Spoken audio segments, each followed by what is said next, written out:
അച്ഛാ, ചായ. ഞാനാരോടും ആവശ്യപ്പെട്ടില്ലല്ലോ. ചായ കുടിക്കുന്ന പതിവുണ്ടല്ലോ. ആ ശീലം മാറ്റി.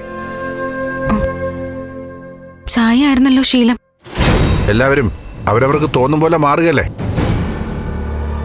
ഞാൻ മാത്രം അതിന് പഴയ രീതി തുടരണം. ഇപ്പൊ കോഫിയാ. അപ്പോ കോഫി എടുക്കാം. അത് പ്രഭ കൊണ്ടുവരും. മറ്റാരും എനിക്ക് വേണ്ടി ബുദ്ധിമുട്ടണ്ട. എന്നോടുള്ള ദേഷ്യം കൊണ്ടാണോ അച്ഛൻ ഇങ്ങനെയൊക്കെ പെരുമാറുന്നത്? അതെ, അതുകൊണ്ട് തന്നെയാ.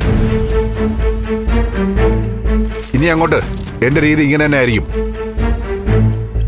അത് ഞാൻ നേരത്തെ പറഞ്ഞു കഴിഞ്ഞതാ. ഉപദേശം ചോദിക്കാനും അനുഗ്രഹം വാങ്ങാനും ഒന്നും എന്റെ അടുത്ത് ഇനി വരണ്ട. എന്നെക്കാൾ വളർന്ന ആളല്ലേ, അനുഗ്രഹം ഇങ്ങോട്ട് തന്നാ മതി. അച്ഛാ. അച്ഛനോ? ഏതച്ഛൻ? ഞാൻ അച്ഛനൊന്നുമല്ല. ഞാനൊരു മണ്ടൻ. പുറത്തെ പെരുമാറ്റം കണ്ട് ആളിനെ വിശ്വസിച്ചു പോകുന്ന മരമണ്ടൻ. എനിക്ക് ശേഷം എന്നെക്കാൾ മിടുക്കുള്ളൊരു MLA ഉണ്ടാകാൻ പോകുന്നു എന്നൊക്കെ സന്തോഷിച്ചു. എന്തായാലും മിടുക്കുണ്ട്, അത് സമ്മതിച്ചു. ഒരിക്കൽ അച്ഛനോട് ഞാൻ എല്ലാം തുറന്നു പറയും. ഒരിക്കലും എന്നോട് ഇനി സംസാരിക്കണ്ട. ഇതിനെക്കുറിച്ചല്ല, ഒന്നിനെക്കുറിച്ചും സംസാരിക്കണ്ട. പിന്നെ നന്ദന്റെ കാര്യം, അവന്റെ കാര്യത്തിൽ എനിക്കോ പ്രഭയ്ക്കോ ഇടപെടാൻ പറ്റില്ല. അവനെ ശ്രദ്ധിച്ചോളണം, ഇല്ലെങ്കിൽ അവൻ കൈവിട്ടു പോവും. അവനെ ഇതുവരെ ഞാൻ മദ്യപിച്ച് കണ്ടിട്ടില്ല. ഋഷിയുടെ പ്രേതത്തെ കണ്ടു എന്നൊക്കെ പറയുന്നു. അതെന്താണെന്നും അറിയില്ല. MLA ഭരണ തിരക്കുകൾക്കിടയിൽ അവനെ കൈവിട്ട് കളയരുത്.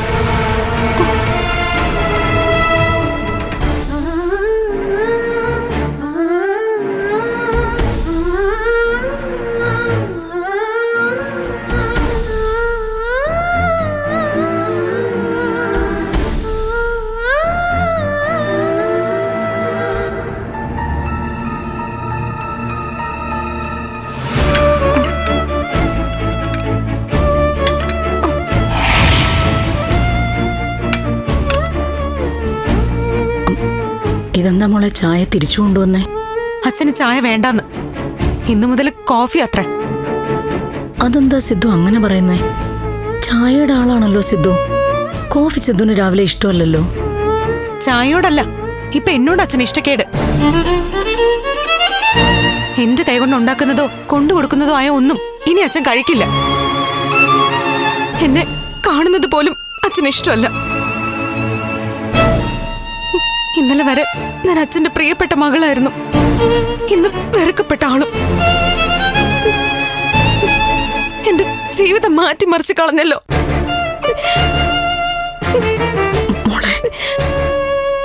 ഇല്ല, ഞാൻ അമ്മയുടെ മോളൊന്നുമല്ല. മോളായിരുന്നെങ്കിൽ അമ്മ എന്നോട് കുറച്ചുകൂടി ദയവ് കാണിക്കുമായിരുന്നു. ഒരു മോളെപ്പോലായിരുന്നെങ്കിൽ ആ പ്ലാന്റിന് അനുവാദം കൊടുക്കണമെന്ന് നന്ദു എന്നെ സമ്മർദ്ദത്തിലാക്കുമ്പോ അമ്മ എനിക്ക് വേണ്ടി നിൽക്കുമായിരുന്നു. ഇവിടെ അമ്മയെ നന്ദുവിന്റെ വശം ചേർന്നു. അനുഭവിക്കുന്നതേ ഈ ഞാനും. മോളെ, അത് സംഭവിച്ചു പോയി. മോളുടെ വിഷമം അമ്മയ്ക്ക് മനസ്സിലാവും. എന്റെ വിഷമം അമ്മയ്ക്ക് മനസ്സിലാവുമെന്നും പറഞ്ഞ് വെറുതെ എന്നെ വേദനിപ്പിക്കാതെ. അങ്ങനെ അറിയാൻ പറ്റുമായിരുന്നെങ്കിൽ അമ്മ ഒരിക്കലും KK നായരുടെ കാര്യത്തില് എന്നെ നിർബന്ധിക്കില്ലായിരുന്നു. ഇനി എന്റെ വിഷമം മനസ്സിലാവുന്നു തന്നെ ഇരിക്കട്ടെ. അതുകൊണ്ട് ഇനി എന്ത് കാര്യം? എന്റെ ജീവിതം ഇനി ഇങ്ങനെയൊക്കെ തന്നെ അങ്ങ് പോവും.